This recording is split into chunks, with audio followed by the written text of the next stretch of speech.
তোমাদের দাদা ভাই এটা কোন জায়গায় নিয়ে আসলো, আমাকে আমাকে সহ্য করতে পারে না বলে একদম অ্যানাকোন্ডা সাপের মুখের ভিতরে আমাকে ঢুকিয়ে দিল।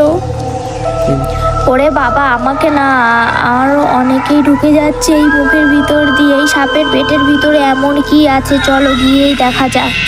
আমরা সাপের পেটের মধ্যে দিয়ে এগিয়ে যাচ্ছি। বাবা, দুই পাশে কত রক্ত, বাপরে বাপ।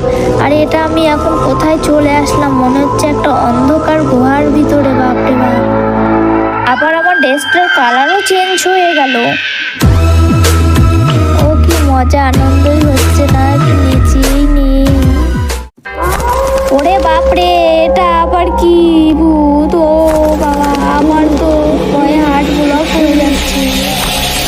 না, ভয় পেলে আমাকে হবে না, ভূতের মুখোশ আমাকে খুলতেই হবে। মুখোশ খুলতে না খুলতেই ভূত আমার পিছনে পড়ে গেল। ওরে বাবা, পালাই পালাই, আর কোনো